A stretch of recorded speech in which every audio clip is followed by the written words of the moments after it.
السلام علیکم ورحمۃ اللہ وبرکاتہ۔ انجینئر مرزا کے تعلق سے میں نے یہ بتایا تھا کہ اس کو قرآن دیکھ کر بھی پڑھنا نہیں آتا ہے، لیکن اس کے باوجود بھی ایک بڑا طبقہ ہے جو ان کو اپنا رہبر اور اپنا رہنما مانتے ہیں، اس انسان کو جس کو قرآن یا عربی دیکھ کر پڑھنا نہ آتا ہو۔ تو اس کی چند مثالیں میں نے دی تھی۔ اب قرآن کے بارے میں یہ ہے کہ قرآن اس کو سمجھ میں بھی نہیں آتا ہے، یعنی اس کا ترجمہ کرنا صیغے کے اعتبار سے، عربی گرامر کے اعتبار سے، لغت کے اعتبار سے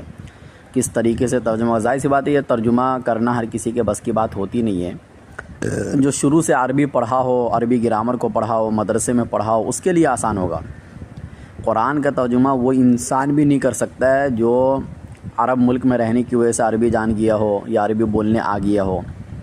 بلکہ قرآن کریم کا ترجمہ کرنے کے لیے باضابطہ نئے سرے سے پورے عربی کو پڑھنا ضروری ہوتا ہے۔ اس کے باوجود ہی انسان کو یہ سمجھ میں آتا ہے کہ یہ جمع مذکر غائب کا صیغہ ہے یا حاضر کا صیغہ ہے یا واحد کا صیغہ ہے یا تثنیہ کا صیغہ ہے۔ یہ صیغے اور اسی طریقے سے فعل امر ہے، فعل نہیں ہے، یا کون سا فعل ہے یا اسم ہے یا حرف ہے، یہ ساری چیزیں وہی بندہ سمجھ سکتا ہے جو شروع سے عربی گرامر کو پڑھتا ہوا آ رہا ہو۔ لیکن اچانک اگر وہ اس کرسی پہ بیٹھ جائے اور وہ لوگوں کو بتانے لگ جائے کہ میں قرآن بھی سمجھ سکتا ہوں، سمجھا بھی سکتا ہوں، عربی کی کوئی بھی کتاب لا کر دے دو میں پڑھ سکتا ہوں، پڑھا سکتا ہوں، سمجھا سکتا ہوں، لیکن وہ پڑھا کچھ بھی نہ ہو، تو ظاہر سی بات ہے وہ امت کو گمراہ کرے گا۔ وہ رٹا رٹایا ترجمہ ادھر ادھر سے لائے گا اور وہ بتائے گا سامنے والے کو، اس کی اپنی کوئی تحقیق نہیں ہوگی۔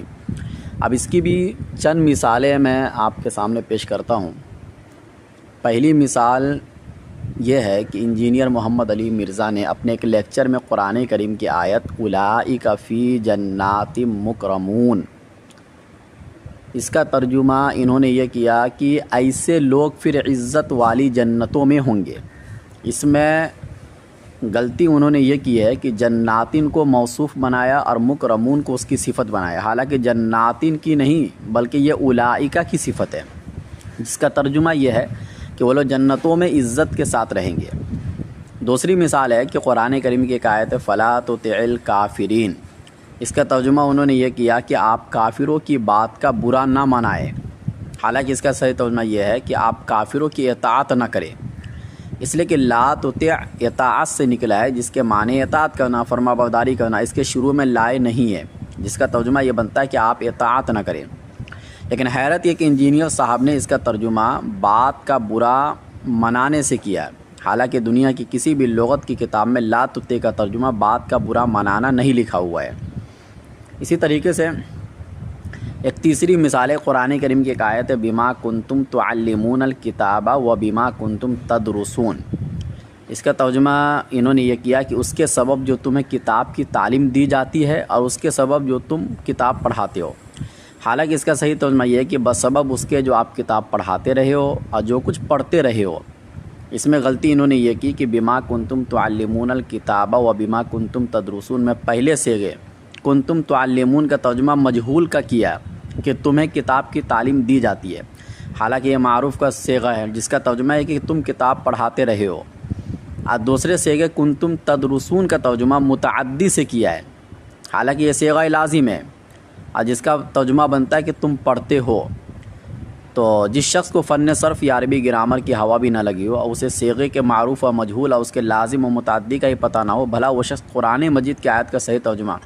یا اس کا صحیح مفہوم و معنی کیسے بیان کر سکتا ہے؟ چوتھی مثال یہ ہے کہ قرآن کریم کی ایک آیت ہے افلا تتفکرون، کیا یہ لوگ،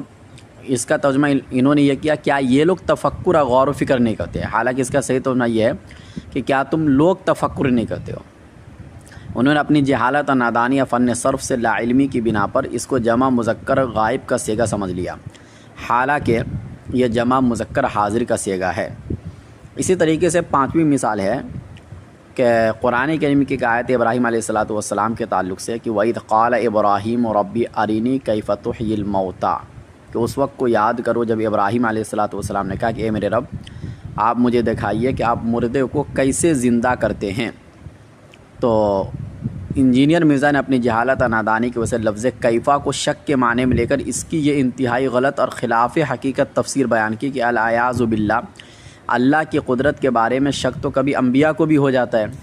جیسا کہ اس آیت میں ہے العیاذ باللہ۔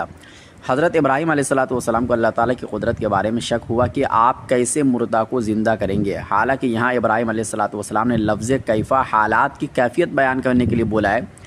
لیکن افسوس ہے کہ انجینئر صاحب نے اپنی جہالت اور نادانی کی وجہ سے قرآن مجید کی غلط تفسیر بیان کر کے نہ صرف یہ کہ قرآن مجید کی بے ادبی کا ارتکاب کیا، بلکہ انہوں نے حضرت ابراہیم علیہ السلام جیسے جلیل القدر نبی کی بھی صریح توہین و تنقیص کی ہے۔ اس کے علاوہ بھی بے شمار مثالیں، یہ صرف جھلک دکھانے کے لیے کافی ہے۔ واللہ اعلم بالصواب۔